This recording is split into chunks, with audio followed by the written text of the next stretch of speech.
Good evening, everyone. Welcome back to GCPA Live.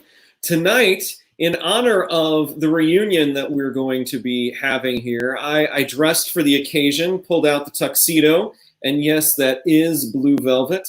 We have the cast of Titanic. So I wanted to be with some of those first-class passengers in the first-class dining saloon, and we're excited to talk about the show that we did a little over a year ago, and the historical nature of that show in and of itself and the characters that are there. So let's go ahead and meet who it is that's with us here for this conversation. So we have Cara. Hi. Hi, how are you? I'm good. How are you? I'm fantastic. And we're excited to talk to you about your experience in Titanic. And as a matter of fact, you've got we can see a little bit of it. Can you turn your camera, show us a little bit of what you got behind you there? It's a gravestone with my name on it. It is. What show is that from? It's from Addams Family. When they did Addams Family, they had character names from past shows of people who died. And I saw this one, and I begged them for it. And after much nagging, they gave it to me. Yes, we did. We're excited to have that little piece of memorabilia in the background here tonight. Thanks, Cara. Next up, let's go ahead and say hello to Holly. Hi. Hi, Holly. How are you tonight? I'm good. How are you? I am fantastic. So, Holly, what character was it that you played in Titanic? Madame Aubert. Madame Aubert, and you did a wonderful job. As a matter of fact, we're going to talk about you being able to sing that score and how beautiful it was here in just a minute. All right? All right. Excellent. We're so glad to have you, Holly. Thank you. Next up, we have Jack. Hi. How you doing, Jack? I'm doing, yep. We're doing good. How are you? You're doing yep, huh? Yep. We're doing yep. Excellent. We're so excited to have you here, man. I'm glad to be here. How was your first year of college? Went well. It went well. Besides, COVID kind of icking it up a little bit. It went as well as it possibly could have, and I'm happy to come out on the other side of it for sure. All right, good. And we're glad to have you back to talk about Titanic tonight. I am excited. And Jack, remind us, what character did you play? Oh, I played Isidore Strauss. All right, excellent. Thanks, Jack. We'll see you again in a minute. Okay. Next up, we've got Charlie. Maybe we have Charlie. We don't have Charlie. We're going to get Charlie back. So while we're getting Charlie back, let's go ahead and say hi to Kaylee. Hi. Hey, Paul. Kaylee. How are you tonight? I'm good. How are you? I am well. It's so great to see you. Thanks for joining us tonight. Anytime, Paul. I'm excited to be here. So remind us what role it was that you played in Titanic. I played one of the three Kates, Kate Murphy more specifically. All right. And if I remember correctly, and I think that Stephanie had it down there, you were Kate 3, right? Yes. When all the Kates introduced themselves. Yes, I was Kate 3. Excellent. We look forward to hearing some of your stories from the show. Thanks so much for being here, Kaylee. Next up, is Charlie back? Hello, I'm back. All right. Sorry, I'm experiencing some technical difficulties. How you doing, Paul? I'm great, Charlie. How you doing, man? Pretty good. Coronavirus keeping me kind of up in the house, but it's been fun. Finding creative things to do during this time, right? Yes. I've learned a lot about my siblings. Apparently, one of them is 9 years old. I didn't even know that. Yeah, we learn a lot about the people we live with when we are only able to see the people we live with. Yep, very true. So, Charlie, remind us what role it was that you played. I was the bellboy. I served the first class passengers. All right, excellent. Thanks, Charlie. We'll see you here in another moment. And next up, we've got Sarah. Hello. Hi, Sarah. How are you? I'm great. How are you? I'm fantastic. It's so wonderful to see you. You too. So remind us what role it was that you played in Titanic. I played Madeline Astor. And do you remember how pregnant she was in the show? 5 months pregnant. I still remember the look on your face the first time we gave you your baby bump. That Yeah, it was awesome. Excellent. We're so excited to have you here tonight, Sarah. Thank And last but certainly not least, we have Paul. Paul, Hi. how you doing, bud? Good. What about you? I'm fantastic. Thanks for asking. So remind us what role it was that you played. Yeah, I played John Jacob Astor. And Sarah played your wife. Mm-hmm. Yeah. Right? So, Paul, we know that John Jacob Astor has quite a storied past. So we'll be able to hear a little bit more about him and your portrayal in a little bit when we talk about the history of the show. Yeah. All right. So let's go ahead and start our conversation. So the first person that we're going to talk with here is Holly. So Holly, you sing so many different styles of music, and one of the styles of music that fits so well into your voice is the big sweeping scores like Titanic has. So tell us, what was it like to be able to sing this score? You see, I have a soprano range, and I eventually want to do opera. So Titanic has this very operatic feel that fits my range. Yeah, and my favorite part of the score is when Ida and Isidore sing Still. So your favorite part of the score isn't even a song that you got to sing, huh?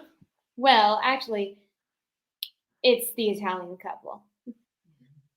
Okay, so that's and you got to sing the part in the Italian couple, didn't you? Yeah.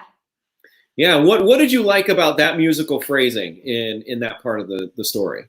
Well, that musical phrasing is very smooth and very sweet.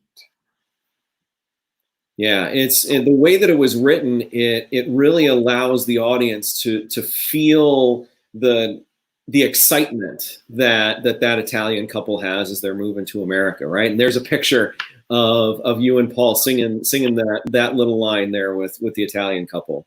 Oh, thanks. Yeah, you did a beautiful job, and we were so happy that you were able to lend your wonderful voice to the score. Thank you. So next, let's talk to Cara and to Jack, who played Ida and Isidore Strauss. So you two, as Holly just mentioned, you got to sing Still. We did indeed. You didn't Yeah. have to pull that picture up. It's fine. We didn't have to see that. Oh. And Still, for everyone out there watching, Still is one of Laurie's favorite songs in the entirety of the musical theater canon. And here's a picture from that scene right now. So tell us, what was it like telling the story of Isidore and Ida Strauss, and particularly in that moment where you sing Still? Well, no pressure with Laurie's favorite song. Mhm. No pressure. Definitely nervous going on stage doing that song every night, for sure. But it was an amazing experience. I love telling their story so much, especially like being one of like the nicer first class passengers on the ship. It kind of felt like you were above it all a little. It sort of you were in the opposite direction. But it's always an exciting experience to play someone from a real life event, so you have more information available to you, and you can deep dive further with that information, and compare that information with your wife and see who knows more about the other person. So wifey, how did that little battle go? I'm pretty sure. Yeah, I won. I'm more of a history buff than he is. Yeah, that's fair. I will give you that. So Cara, talk to us about this moment. Still, what's happening in this moment, and what did it feel like? You mentioned nervous because Laurie's favorite song. But aside from that, what did it feel like in that moment based on where the story was? Yeah, in that moment, where the story was, it's like after all the lifeboats were sent off and they knew they were gonna die, that just in that moment it was about the stillness of the song, and like as an actor, like working on like doing nothing and just like staying calm and like being still was actually one of the harder parts, just like not overworking anything, just like using the beauty of the song and the scene and like the calmness and like the sort of like sadness but beauty of it, or like what they did to work that really added into what it was meant to be. Mm-hmm. Yeah, yeah. I think it's so apropos what you talk about there in regards to just Isidore and Ida in that moment are still they are just where their feet are, embracing the last moments of their life, right? And they're so like comfortable with it too in that moment, because like if you think, oh, I'm about to die, you would think you would start panicking and just going crazy, but they're very comfortable with how they've lived and what they're doing, and they're doing it for the better cause, which is lighthearted show. Definitely a lighthearted show. Thank you, Stephanie, our producer. So just a moment ago, Emma Anderson made a comment there that we saw scroll across the bottom of the screen, and she was actually a part of an Easter egg that involved her and the two of you. So will you tell the story of where that moment was and what that Easter egg was in the story? Yeah, so during the show, we actually added in the character of Ida's maid because it wasn't originally in the show. And when they're getting on the lifeboats and like Ida says no, there's actually the story of her giving her fur coat to their maid, Ellen. I believe her first name is Ellen Bird. And then she uses that coat, and then she gets onto the lifeboat, and then she saves her life is saved, and I couldn't think of the words. And then afterwards later she goes to the house of the Strauss's children, and then she hands them the coat and tells them the story of what happened. Yeah, and there's that moment where you were saying goodbye. So Jack, knowing that Easter egg is very much tied to the history of the Strausses, what did it feel like in that moment when you learned of that story for the first time, and then when you actually portrayed that moment? I mean, learning of that first story, it's kind of like, oh, I have to look at it objectively, not put any emotions beforehand, only because I don't want anything to like affect it when I get on stage and start doing it. And yes, like those moments are touching. It's just I have to pull myself back sort of and be like, okay, so this is what happened. And then when I get on stage and actually start doing it, I would start almost like bawling on stage. Literally, I would feel the tears running down my cheeks. But it was so, it's heartbreaking just to see that, like, send someone that it's almost like watching a child go off to live on without you. It's like carrying on a legacy and you're going to die before that. It's heartbreaking. Yeah.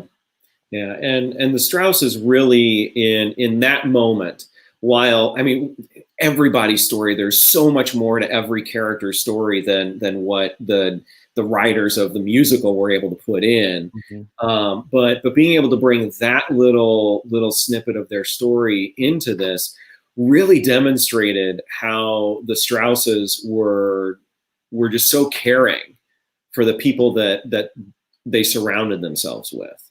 And by giving, even in this moment of death, like you had mentioned, like I still want you to do well. Yeah. And I credit that to amazing directing from Paul Pagano himself. I've got some good ideas. A blind squirrel finds a nut every once in a while. So. Now you choose the time to be modest. No, actually, I actually have to give a shout out to Marianne Schwartz. She's actually the one who shared that story with me.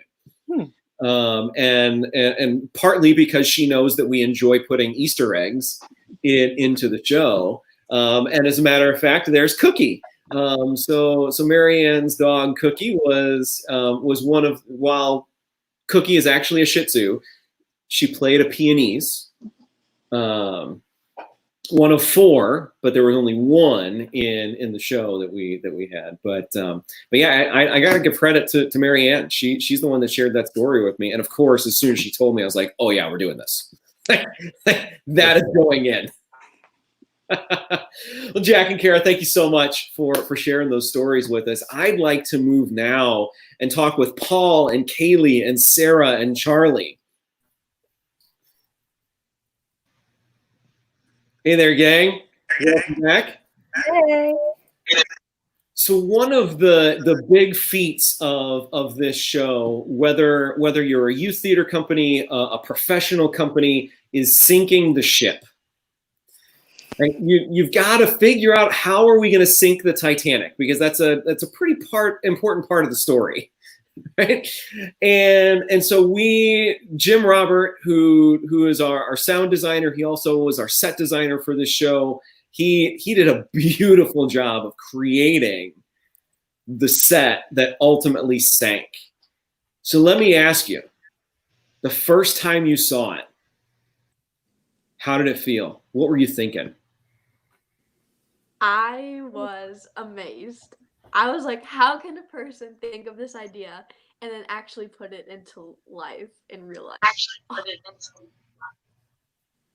I kind of have to piggyback off that. It felt so surreal that when you originally pitched us this plan, I thought you were crazy in the way you were designing it. But to see it in action, it was surreal, and it almost felt lifelike. It was crazy. Yeah, I remember you saying there was like a 99% chance that it would work. And just in my mind, the whole time leading up to tech, I just thought it's going to be that 1%. Like, that is such a crazy idea. How will that work?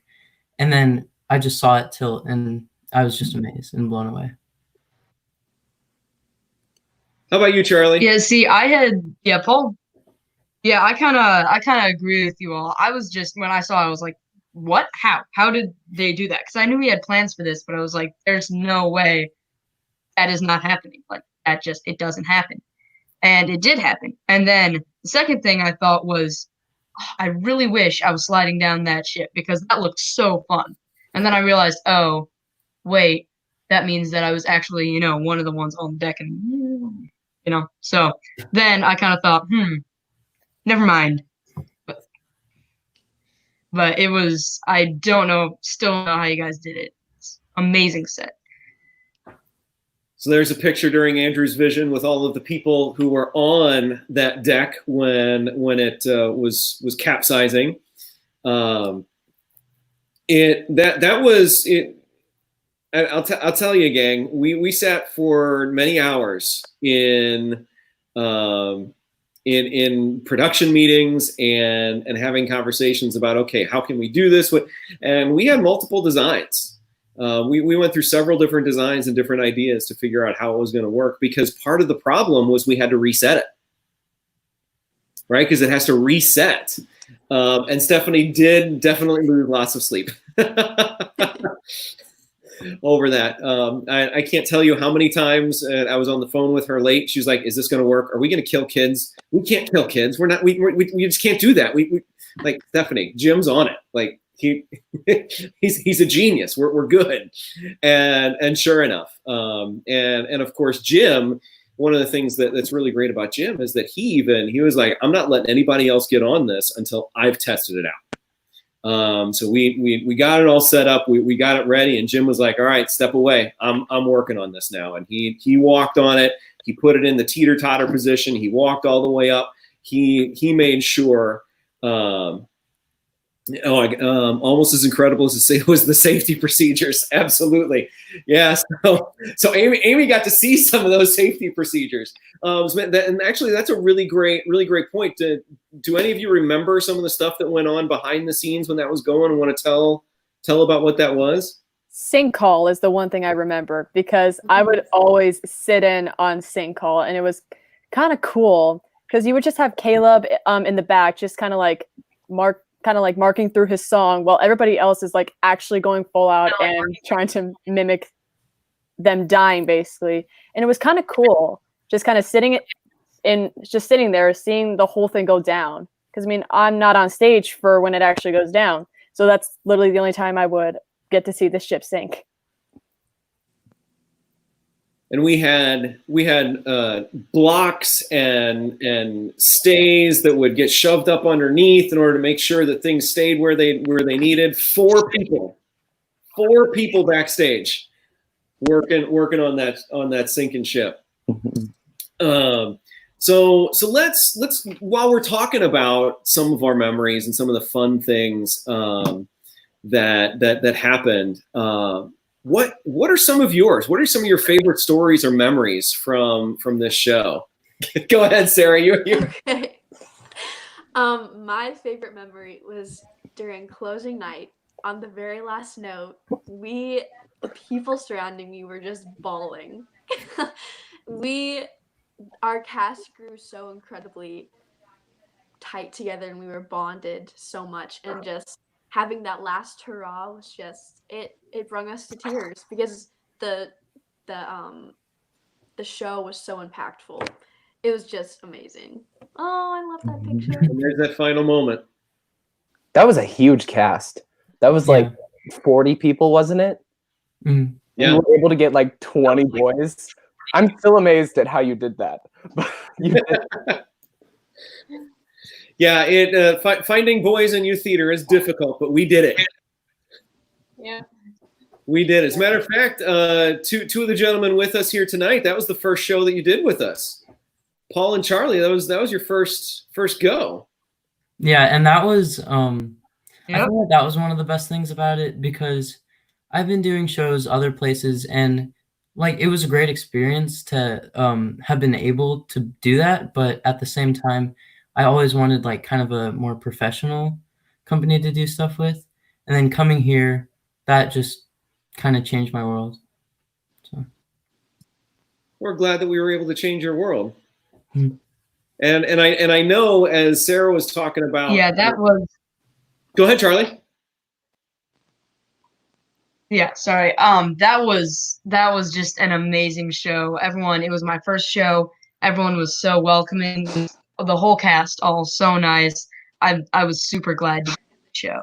It was just an amazing experience, and that's why I went on to do it for more shows. You know, they're just so fun, Paul. Keep doing it. Well, we thank you. We definitely will keep doing them. So Charlie, while you've got the floor here, what's your favorite memory from the show? So I always, in all the shows that I do, I always kind of pick one memory. It's always at closing night, you know. There actually has been this in every show I've done. There's just this one kind of part where you're like, oh, like that's just kind of sad. But in Titanic, it was like up here. Everything else, it's kind of here. But Titanic, because like there's so many sad parts to pick. One of my favorites was me and the captain are sitting at the top of the ship. It's sinking. Lifeboats are gone, and we have kind of a heart-to-heart talk. He goes, "How old are you? And what's your name?" And both of our names were Edward. It's just very, you know, the top guy and one of the most bottom guys on the ship. But we're both going down with the ship.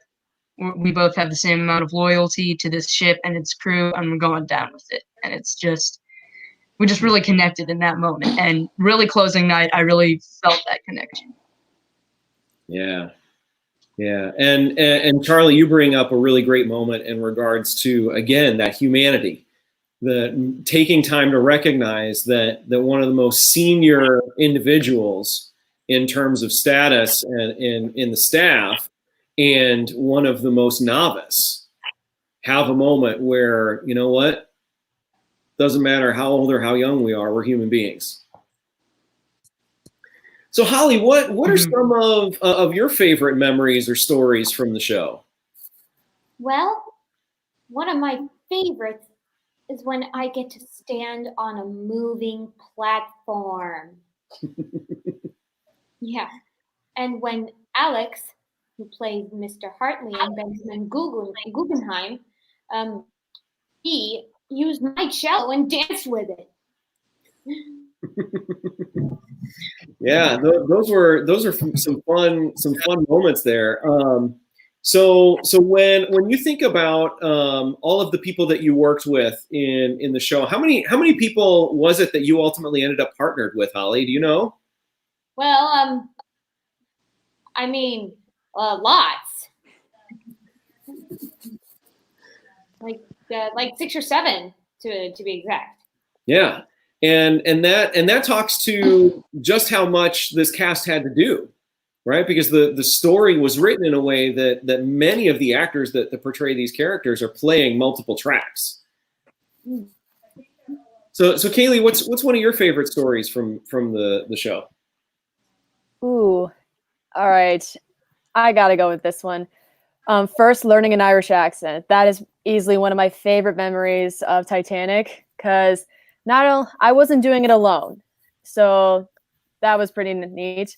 But I still remember this one day where it was the three Kates and Jim Farrell and Laurie. We were all in the voice studio just learning our accents. Yeah, that's a great picture. And I remember Garrett was having a bit of trouble with it, and for some reason, Laurie thought he sounded more Indian than Irish, and I don't know why, but that's one of my favorite moments just behind the scenes. But my favorite moment on stage is easily basically in Ladies Maid, where the three Kates and Jim Farrell take that first step, that final step forward on I Want to Rise Above. That's one of my favorite moments because it just gave a sense of power and strength to a class that is not usually seen as powerful or superior. Oh, Dak. In the conversation and still commenting on the conversation. I am devoted. I will admit the staircase scene kind of scared me one day because the door flew open as we were moving it. So I thought I was gonna fall out for a hot second. But... Yeah. Well, most of the people that were in that scene weren't fond of that scene, but people who were not in that scene thought it was super cool. So, Cara, how about you? What's one of your fondest memories of the show? Well, there are a lot of them, but one of my fondest is just the fact that with my character in the track that I ran, I was able to watch and listen and watch all my friends and all the amazement and the talent and beauty of each different person's character and the effort they put in. And I could watch that on stage and also off. And then also the fact that I had a quick change after still before the end. And I was like, I gotta run fast to listen to Caleb's song. I gotta go. Let's go.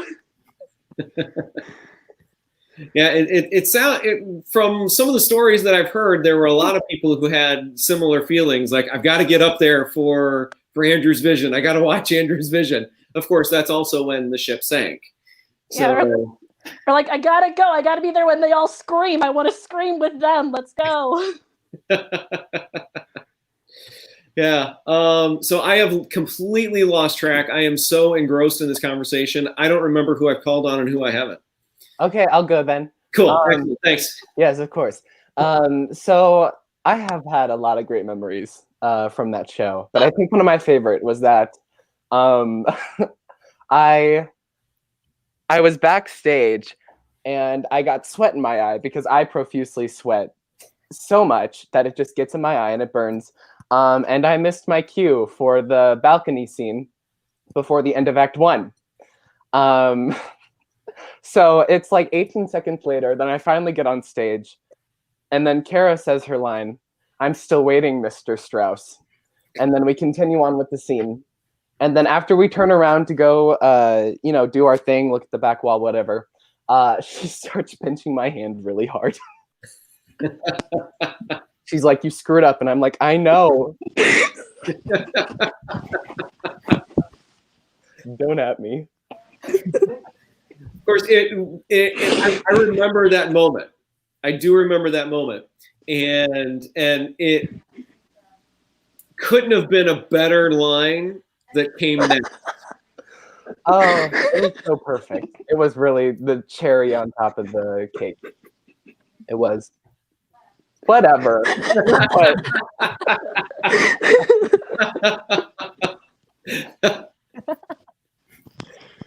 So who has another memory to share? Do you mind if I say something else? Of course, yeah, go for it. So I think that a lot of my favorite parts weren't parts that actually happened on stage. There's a lot of stuff like waiting in the wings. Like right before me and Sarah went on in the opening number, we just like kept looking at each other and laughing, and that was just a lot of fun. And then also in Andrew's vision, when I would be in the wings and everyone just started screaming, that I just got chills every night, but it was really cool. Yeah. You mind if I share one of my favorite memories from the show? So one of my favorite memories is at the very end when the curtain opens up. There's this beautiful orchestral flourish as we go back into the reprise of Godspeed Titanic, and the survivors move up stage and join their deceased loved ones at the end. And this moment came in a couple of different phases, and we made tweaks and changes, and Stephanie had an idea, and then Lori would have an idea, and then I would have an idea, and we just kind of kept going back and forth. And ultimately what we landed on was everybody hitting their different spots at different times. And then Alice, who was played by Olivia, she and her husband were kind of fighting during the story because she wanted to rise above second class, and he was kind of like, yeah, we're good. And then we had her move in just right at the last second, because the pose for him was with his arm out, because that's the pose that they were in at the beginning of the show. And that was the final move before everyone was stationary and stoic to sing the final verse of the show. And that was one of my favorite moments, because it just tied all of the work that you had all done, that this right here, this fits. And so that's a moment that'll stay with me. So this is a story about actual people. This is based in history. This isn't Rose and Jack. There was no door. That didn't exist. There were survivors, and there were people who deceased. So you all did some research on your characters, and of course there was a lot of research to be had. As much research as Stephanie, Lori, and I did. You all found even more information than we did, and so we kept going back and forth about things that we learned. So what I'd like to hear, what are some of the things that you learned about the characters that you portrayed when you were doing your research? For Madeline Astor, she was pregnant, and this was her first child out of 3 with John Jacob Astor, but she eventually had kids with 3 different men. And so Jack, he said that the Strausses were more of the kinder people on board. For Madeline Astor, this wasn't really the case. She liked the luxury, and even when she knew that her husband was going to die, the first thing she said was, "My diamonds! I've forgotten my diamonds." I really had to put on a different face for that line. It was my least favorite, but I had to step out of my skin to say that. But it was I loved playing Madeline Astor, and it was really impactful. Yeah. And it was interesting too to see you struggle with that, because you are such an outgoing, friendly, giving, caring individual to play, "Give me my diamonds." Yeah. Go ahead, Paul. Yeah, so it was really fun to play Aster, but also to research him because he was one of the richest people on board. And it might have just been me at the time not wanting to be like mean, but I kind of played him as like sort of like not too stuck up, but also stuck up in a way. But in that scene with Sarah, that was just really fun to do, and it was kind of fun to play around with who he was. Yeah. And again, and I could say this for all of the people on this conversation, as well as everybody else in the cast.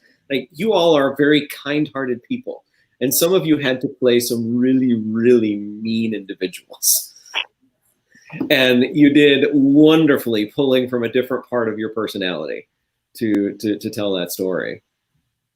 Kaylee, how about yourself?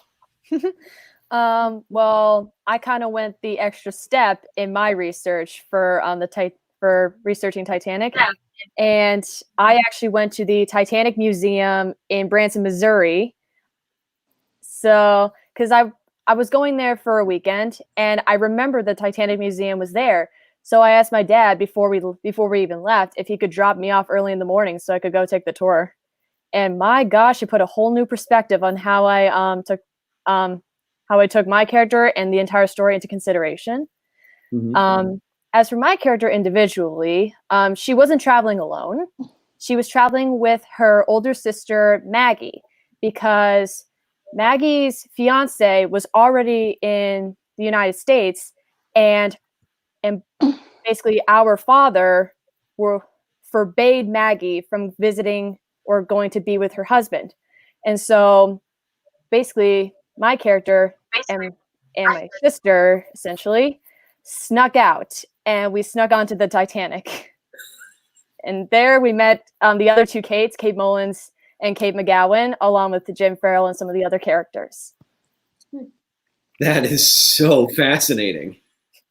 And I remember when you came back from that weekend at the Titanic Museum, and how excited you were, and talking about being able to stick your hand in the water that was the same temperature as the ocean. Yeah, I couldn't even last 20 seconds. It was very eye-opening, especially since like sometimes you just gotta put yourself in it in order to actually understand it. And that was kind of like a brief way for me to see for myself what the people experienced. Yeah. That, and as a matter of fact, we the staff at GCPA, we were trying to figure out a way that we could maybe take the entire cast down to Branson to do a tour there, but we just weren't able to get the logistics figured out. So I was really excited that at least one of the cast members was able to have that experience. Maybe one day, maybe we'll do a Titanic reunion and we'll all meet down at the Titanic Museum in Branson. That would be pretty cool. I would like to point out that the second Titanic ship sails in, I think, 2022. So if y'all want to do a reunion, then sing Sail On or something. I don't know. We can do a reunion just as long as it's not on the ship. Fair enough. Fair point. I mean, if we don't learn from history, we're doomed to repeat it. Isn't that the phrase? I mean, yeah, but you'd think they would learn their lesson. I don't think that's for us. I think it's necessarily for the people who built the boat. Good point. Good point. Thank you. Holly, tell us a little bit about your character. Madam Leontine Pauline Aubert is nicknamed as Nanette. She was 24 when she boarded the Titanic, and she was Benjamin Guggenheim's latest mistress.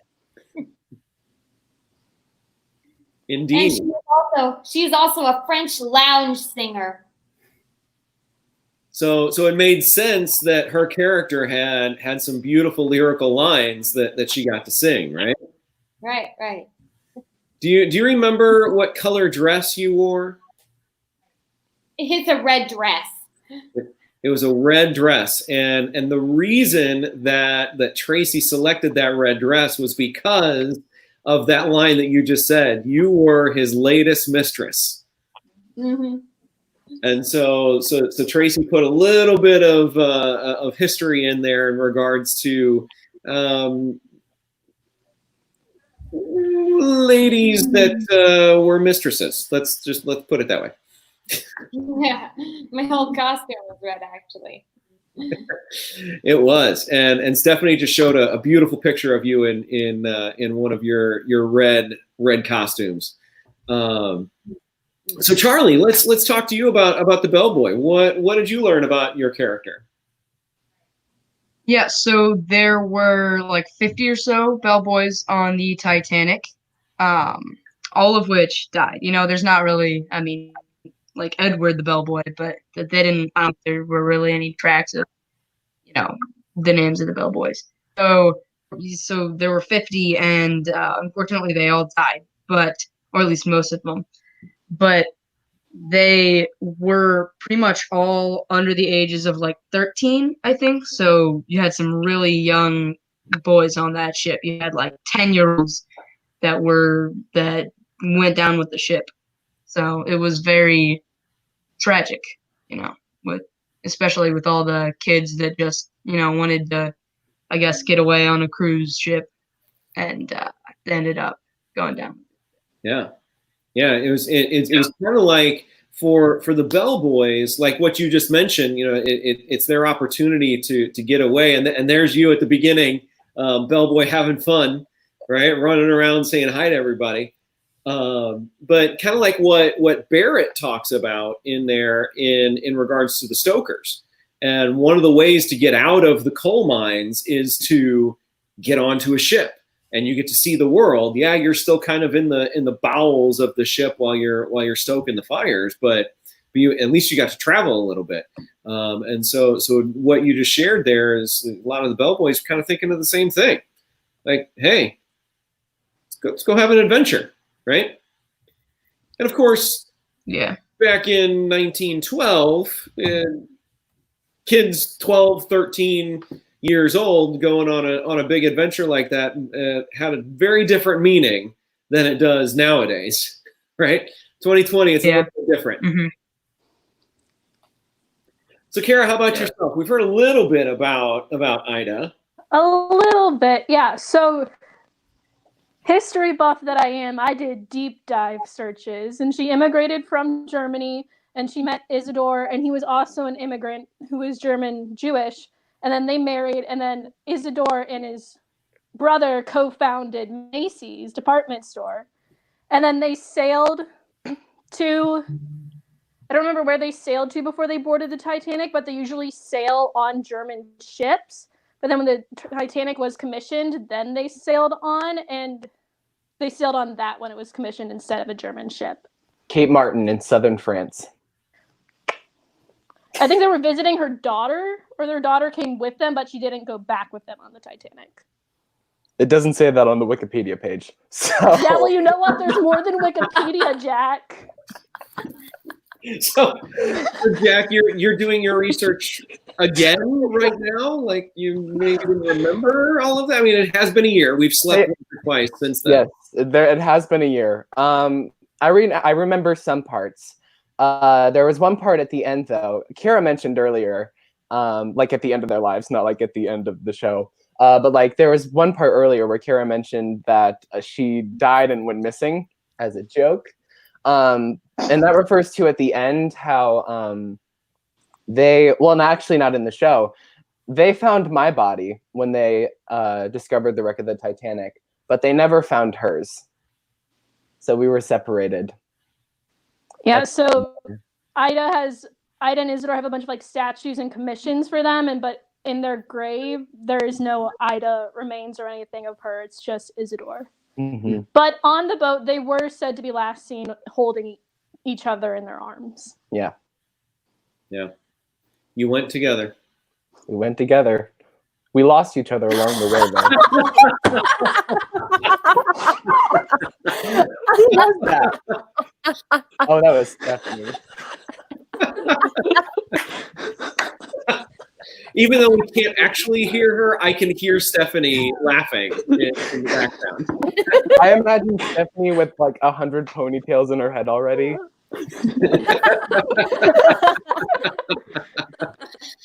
Oh my goodness. So gang, this has been a fantastic reunion. Great conversation. We've been going for about 45 minutes. It only feels like it's been 5.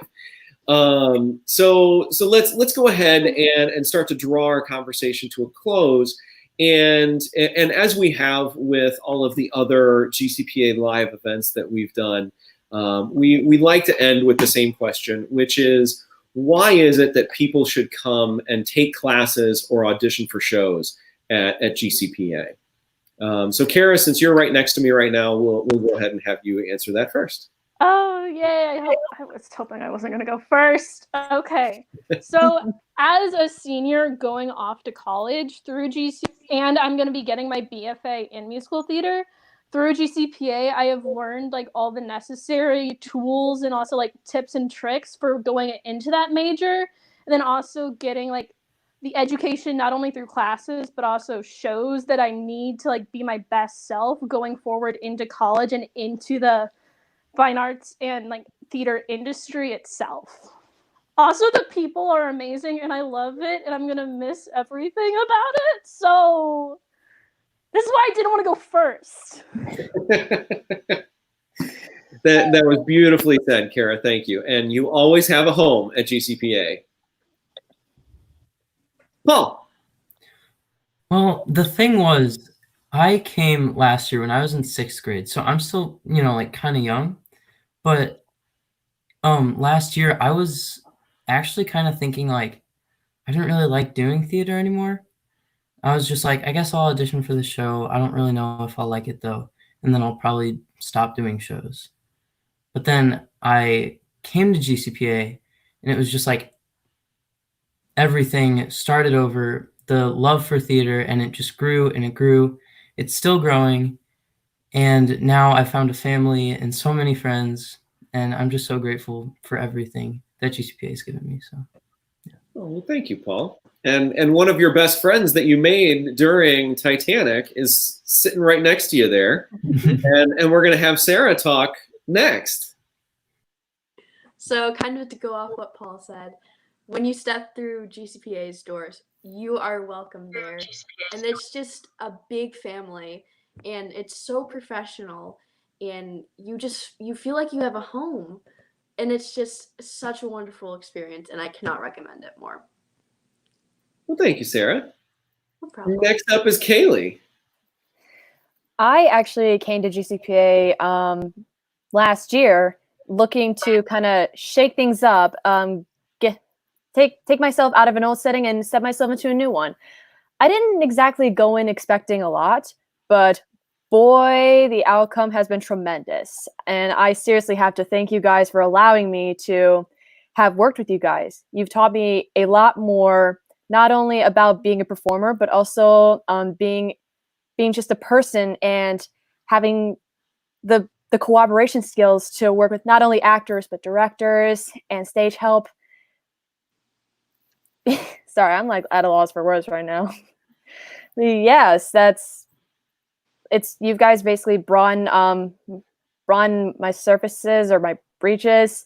I don't know what the phrase is. I'm blanking. You're doing a really good job with describing what you feel there, and we're so happy that you're part of our family, and we're so happy that you came to us. Thank you for allowing me to. Of course, Charlie. Yeah, so just the whole GCPA experience has just been tremendous. When I auditioned for Titanic, I was in the middle of a show. It was tech week.